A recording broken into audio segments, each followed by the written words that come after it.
In today's video, we take a look at a man who left his girlfriend alone on the trip and refused to pay for the trip after she cheated on him. And this clip here shows that modern women would do anything for money. But before we jump in, please make sure to subscribe the channel and turn on the bell notification. Would you cheat for $1,000? For $1,000? Yeah! Wow. She cheated on her ex for free. Oh, really? Yeah, with her best friend. She cheated on my boyfriend a lot of times. So would you guys cheat for $100? I cheat for like $1.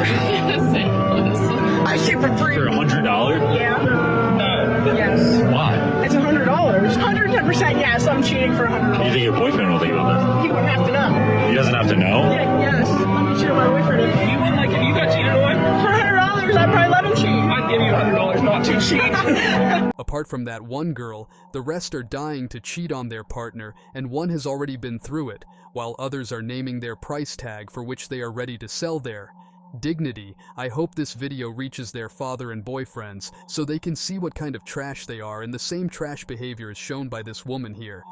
Am I the asshole for refusing to pay for my girlfriend's plane ticket after she decided to stay longer on her trip without me? So here's the deal. I planned a 2-week vacation to Italy. I paid for the flights, hotels, everything. Ooh. Because I make more than she does, and I wanted it to be a stress-free trip for the both of us. Everything was great until the last day when she tells me she wants to stay longer to find herself and think about our relationship without me. She didn't discuss this. Oh my God. She didn't discuss this with me beforehand, and it completely blindsided me. I was hurt, and I told her that if she feels that she needs time alone, then she should also be independent financially during this extension of her trip. I said I wouldn't be paying for her return ticket whenever she decides to come back. Now she's upset, calling me unsupportive and selfish. And some of our friends are saying I'm being an a-hole because I left her stranded in a foreign country without financial help. Correction, he did not left her stranded. She decided that she wanted to have second thoughts about a guy who got her a fully paid and stress-free trip to Italy, so he had every right to leave her alone, cause she deserved it, as we would see here. As many of you have guessed, she met someone while we were in Italy. Oh no. We didn't even think about that.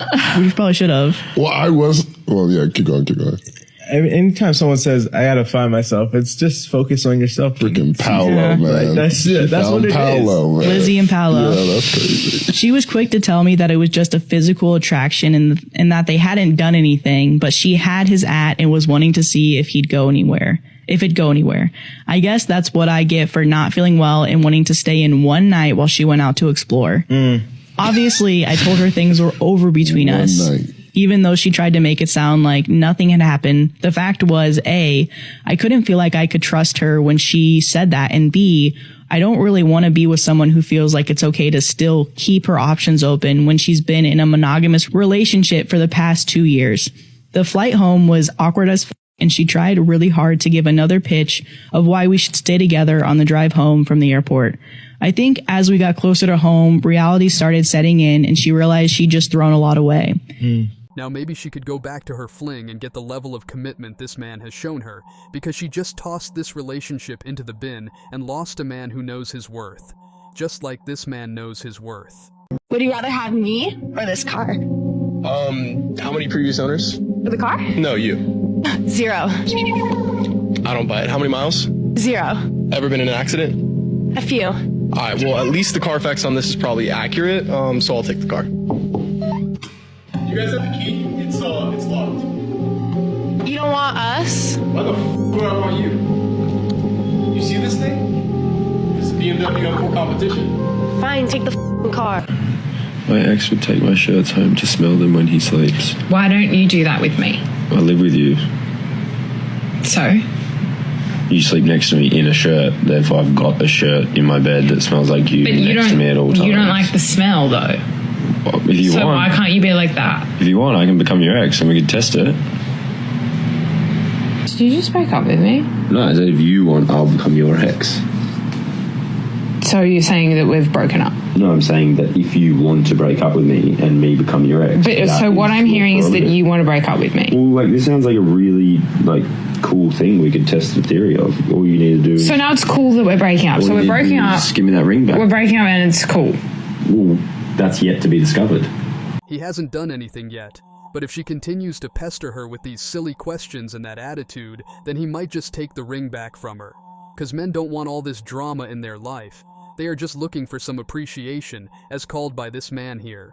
If they do something and they feel like it doesn't get a positive response, they will stop. Man started to bring flowers to his wife every week. And at some point, he just felt like she's just very neutral about it. Okay, here's my flowers, puts to the side, that's it. There's going to come a point where he stops giving the flowers. But if she's always showing how much she loves it and appreciates it, and she's pouring back into him, he's going to keep giving her those flowers. You can't take constructive criticism, baby. Keep on scrolling. To be like, some of y'all are really not great people to be in relationships with. Y'all know I work with couples every single day, and I'm going to go ahead and make a list of everything that I have to work through. If you lack confidence, if you have low self-esteem, if there's still trauma that you're operating in, if you're self-critical, if you're judgmental when it comes to yourself, if you blame yourself, if you're still operating in guilt and trauma and everything else, baby, that's for you to handle, not him. Respect his space. Like, stop becoming so preoccupied and hyper-aware. As soon as you see his mood is off a little bit, you start becoming overwhelming. What's wrong? What's wrong? What's wrong? They're not always upset at you. Their moods are not changing just because of you. People go through things. Clinginess is cute to an extent, baby, but once you become codependent and you're always getting jealous whenever this person goes out, and you become anxious whenever they're not around you, you start blowing up their phones so they gonna hang out with their friends, that is problematic and you're gonna push them away. Stop letting yourself go. Just because you're in a relationship doesn't mean that you need to stop doing everything that you did in the beginning. If you always kept your skin together, your nails together, your lashes together, your hair done, your body was waxed up at the beginning, keep that same energy. Hold your end of the relationship. Remember, visual. Ladies, listen to what this woman just said and implement them in your life, and you would most probably get a good guy for a relationship. Also, look for the signals that God is giving you and never ignore them, as this guy should also not ignore the signal God has sent to him. In your car. No. Oh, come on. We're gonna get married. You're gonna propose. We're gonna get married. We're gonna get married. We're gonna get married. We're gonna get married. We're gonna propose. We're gonna get married. We're gonna get married. We're gonna get married. We're gonna get married. We're gonna get married. We need more of these. Chill. We're gonna get married. You're gonna propose. You're gonna propose. You're gonna propose. You're gonna propose. You're gonna propose. You're gonna propose. No. Make this make sense for me, right?